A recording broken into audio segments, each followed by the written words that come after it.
All right, hello everyone. Right away, I want to thank you for coming back to my channel for another video. Today, we're talking about the second weekly writing assignment for the SOUL course I'm teaching at Johns Hopkins University in the fall of 2020. The course is titled Meanings to Being, Using Reading and Writing to Author the Self. So if you remember, the first weekly writing assignment encouraged you to use the written word to envision your ideal future. I asked you to do this because over the course of the next 6 weeks, we're going to produce, each of you will produce what is essentially a personal manuscript for your future, the way a novelist would produce a manuscript for their novel. Obviously, this is going to be a little bit shorter, but the point is to just get you thinking about how to construct a plan for your future. And I'll add that the goal was also to help you, not only create a clear picture of an image of your future, but to create a picture of an image that you deem worth striving for, because the reality is there's a process that unfolds itself across all of our lives. We move forward, the future becomes the present, and then the present becomes the past.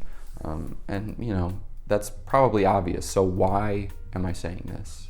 I say this to make the point that there isn't any way outside of the future becoming the present, which is to say that there isn't any way outside of time's passage. We're always contending with the future. But the idea behind the first writing assignment, the idea behind having you write about your ideal future, was to have you construct an aim that, again, you deem worth sacrificing for. If you spent a significant amount of time on the first weekly writing assignment, when I ask you right now, what does your ideal future look like 5 years from now, a relatively clear image should, at least in theory, pop into your head. And I think it's important that you have that image in your head because it's going to follow you everywhere. It's going to follow you into the world when you put the pen and paper away. Using the written word to envision your ideal future increases the probability that that image is going to recur, that some spontaneous associative memory is going to, color certain moments throughout your day. And the benefit of having those memories is that you are constantly living with your ideal future. So when we build an image, it's much more than just an image, because we essentially put words to our ideas, and that makes them concrete. It makes them something outside of ourselves. This is something I've talked about in a previous video.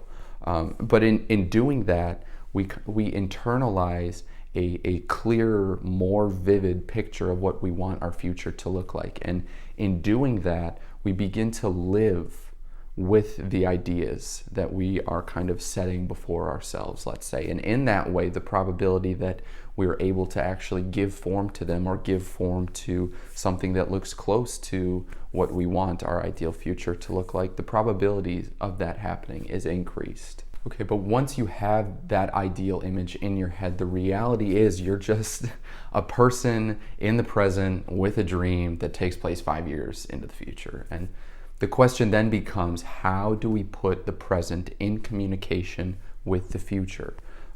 Planning anything is difficult. Last week, I mentioned the old saying, man plans and God laughs, which is to say that it's basically impossible to construct an accurate day-to-day plan for the future when the scope is 5 years away. What we are essentially creating is an image we want to strive for, which approximates about as particular a plan for that far into the future as we can formulate. But the question still remains, how do we bridge the gap between the present and the future? What's the first step toward giving form to our ideal future? That's what I'm going to talk about next. I'll tell you. We use the second writing assignment to bridge the gap. And the second writing assignment asks you to write about the improvements of your habits. Okay, so why have I asked you to write about improving your habits? Because reaching your ideal is going to require sacrifice, and what that sacrifice will look like isn't necessarily some big physical display of strength. It's smaller and it's more focused, let's say. Your success, at least as far as striving toward what you outlined with the first writing assignment is concerned, your success can be almost entirely dependent upon your ability to constructively critique yourself. And that was really the purpose of the second writing assignment. It's to offer you the opportunity to begin conceptualizing your own insufficiencies, because really, your own personal judgment of your insufficiencies can go one of two ways. For starters, you can run the risk of ruthlessly criticizing yourself, which is to say you can be critical of yourself in such a way that is almost or is definitely counterproductive. Or you can learn to analyze your shortcomings in a manner that is lenient enough to, or maybe considerate enough to remain undeterred by the mere existence of a shortcoming or a series of shortcomings. And I say learn because I do believe it's a skill. I believe the ability to constructively critique yourself is a skill. And I'll say more about that now. We have to understand that we can always be better, that we are inevitably going to be imperfect. And maybe that seems grim or a little hopeless, but I don't exactly think so, because understanding that, I think, creates an opportunity for us to learn. If you understand that you can always improve yourself in some way, that you're not everything you could be, you're more likely to be able to optimize your time, in my opinion. At least, I say that, but what I really mean is if you're able to do it in a way that's constructive. So this weekly writing assignment is the first step toward merging the present with the future. It's the beginning of what I consider to be a endlessly valuable skill. And that skill, like I've already said, has to do with analyzing yourself in as objective and as forgiving a way as possible. So we're talking about habit improvement with this weekly writing assignment. So what habits would you like to improve? I'm talking personal, professional, social, at work, what would you like to improve? With your friends and your family, what would you like to improve? With your own health, your diet and exercise, what would you like to improve? At school, what would you like to improve? Just kind of use these questions to write generally about the habits that you'd like to improve.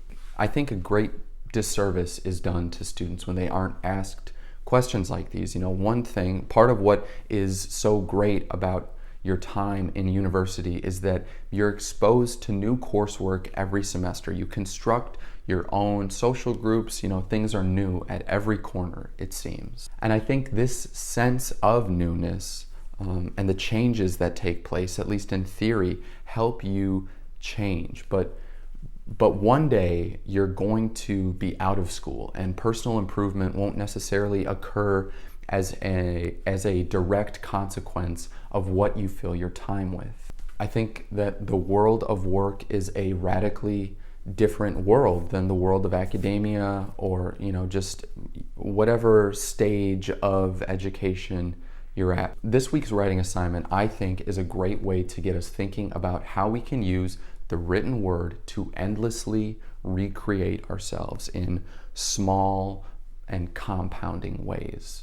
And here's why. If you can objectively and constructively critique yourself, you are just about unstoppable in the long run. And that's because what that means is that you're able to rely on yourself to improve yourself. And that isn't the kind of skill that's easy to develop. And this idea is getting at something we talked about last week. Writing can be used as a way to establish a dialogue with yourself, which normally, when we think of a dialogue, I think we imagine a conversation being had between multiple people. But that isn't necessarily what it means. A dialogue, at least the way I think of it, involves two forces that are in communication with each other. And when we write about the ways in which we can improve ourselves, make no mistake, we're engaging in a dialogue with ourselves.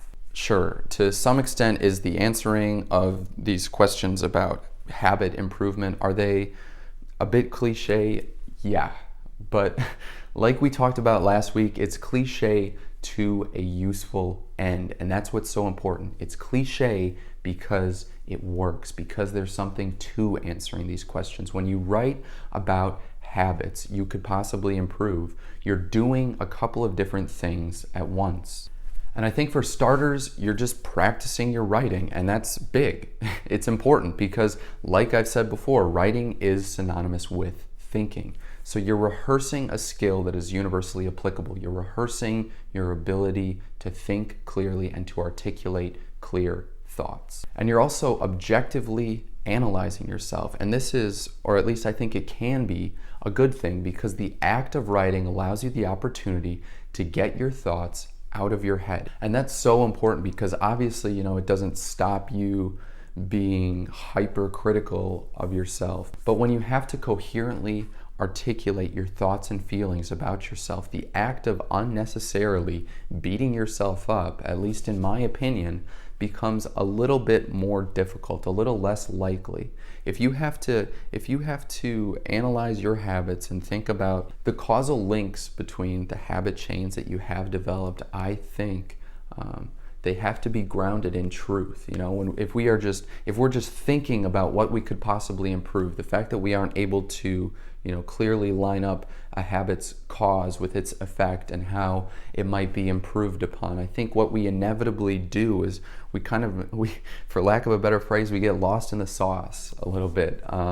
We don't really see how one thing fits together, and we can kind of spiral a little bit. But writing, the act of forcing ourselves to clearly articulate what we think, I think it gets us closer to something true. It forces us to be closer, to be more objective in what our habits really look like and how we can actually improve them. And to that end, I think it's just a way that we can be honest with ourselves without necessarily having to take things too far, without running the same risk of beating ourselves up, let's say. That's more of what I mean. And what's also happening when we write about habit improvement is that we are indirectly putting our ideal future in communication with the present. And I think that's what's so important about this writing exercise. So I'll say more about it now. Habit analysis is one way you can almost endlessly improve yourself. I've already talked about that, but when we start talking about the long-term benefits of habit analysis, we start talking about compounding benefits.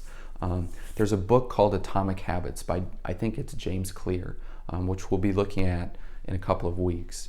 If you can do many little things, this is a point that the book makes, if you can do many little things right and revise what you maybe don't do so well as the years go by and as time adds up, you will gradually become unstoppable. And so much about being successful and achieving our goals and actualizing our potential has to do with doing the little things right. And I don't think we should overlook that. It's easy to, dream big and to want great things to happen, and you imagine some huge life-changing catalyst and things just being different from one day to the next. There's some clear distinction between, you reaching your goal, you not reaching your goals, and then you reaching your goals. But the reality is the process is slower, it is less glamorous, it's day to day, and it's all about paying attention to what habits you can improve.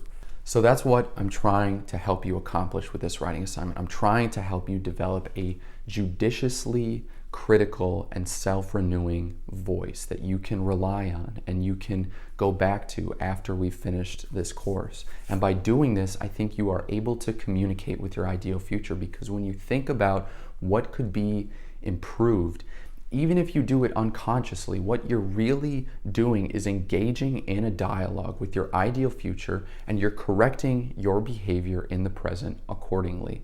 And I think that's of endless value to anybody who is willing to give the time to develop that skill. And I hope that with this video and with the assigned readings, I've helped you see that. But that is everything that I've got right now. So before I go, I want to just thank you, my wonderful viewer, for sticking with me to the end. I also want to thank my video editors, Joe and Bach. I couldn't do this without you guys. I appreciate you.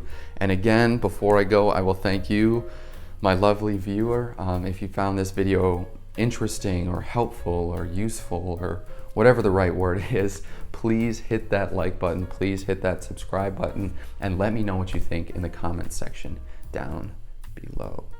Okay, thanks again, everyone. I hope you have a great rest of your day, and I will see you next time.